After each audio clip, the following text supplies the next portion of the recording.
The Bride of the Cursed Lake. Chapter 3, Ripples of Absence. Part 1.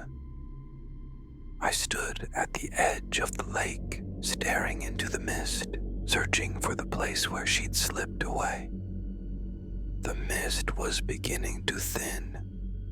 There were so many gaps she could have slipped through. I needed to start looking somewhere else, somewhere she might have gone to find help. The forest, maybe. I had to try. I could hardly breathe. I had to. My legs were moving before my mind decided. The water was still, mute, unable to respond. It held nothing, gave nothing. "Anna," I shouted, running along the path from the shore into the woods. "Anna."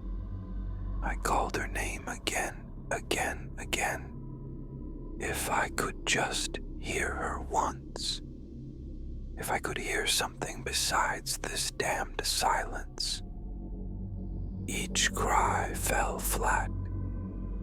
The trees loomed, watching. Even the leaves refused to rustle. They knew better. "Anna," I shouted. Louder, louder. My voice strained. She couldn't be far.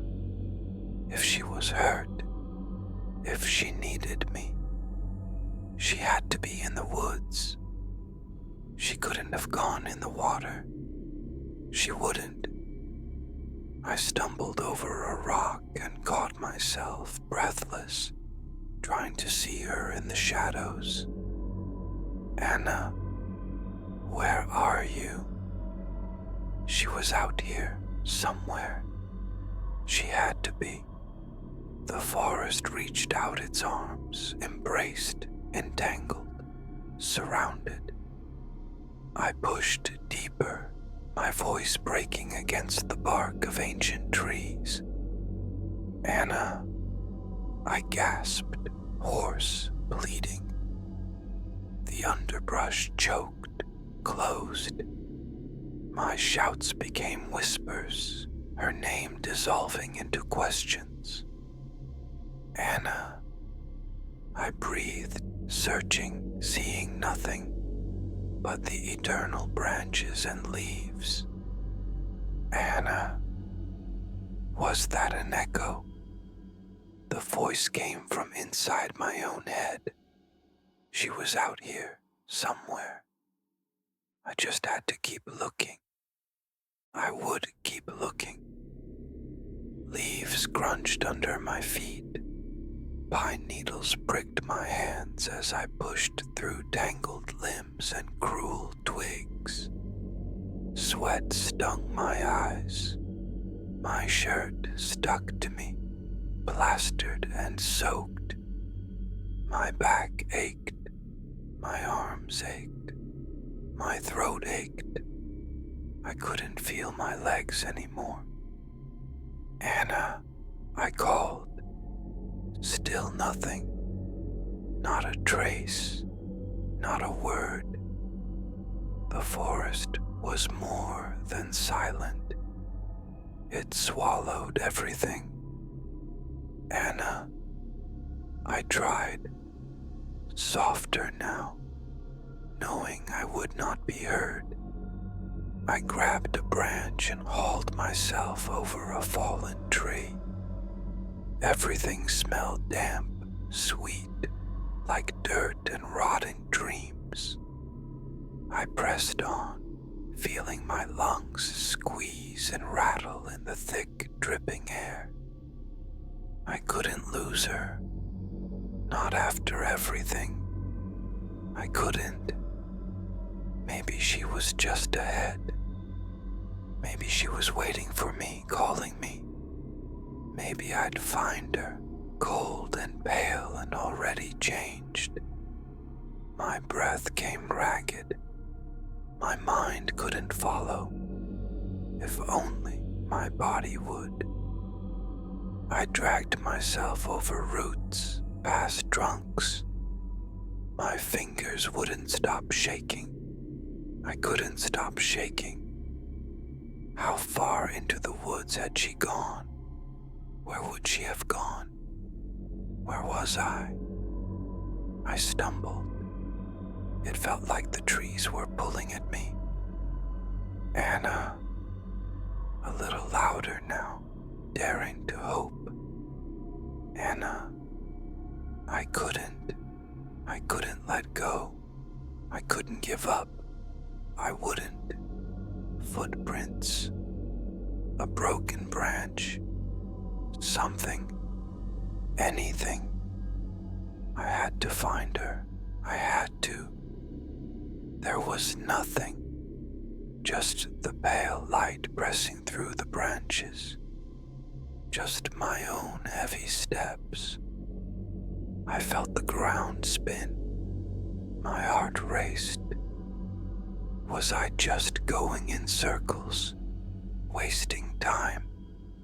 I wanted to fall, to lie there until she found me, until something found me. Anna. Did she hear me? Could she hear me? Was she waiting? Was she crying? Was she gone? The thought turned in my gut like a knife.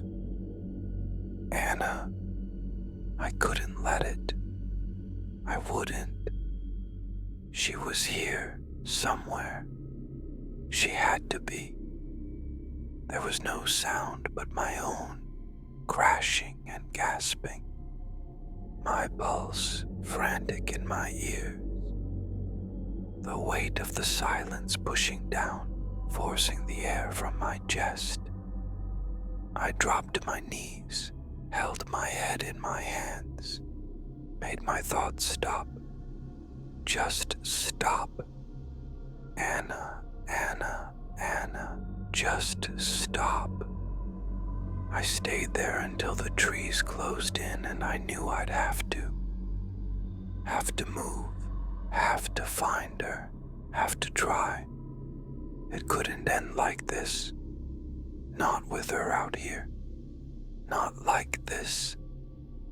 I turned back, legs barely moving, trembling, ready to give. I turned, the world dim and vague, shifting behind my eyes.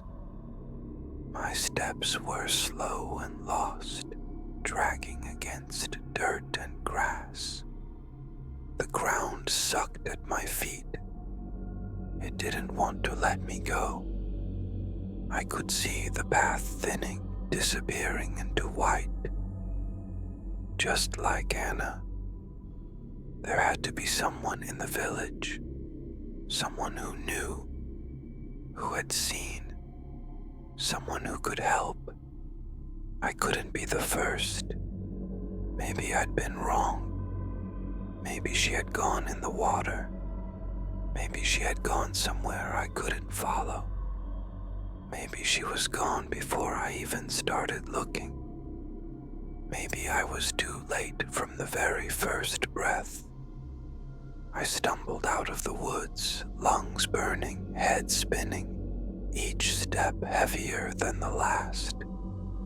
The trees behind me stood tall and silent, as if they'd never let her pass, as if they'd swallowed the truth along with her.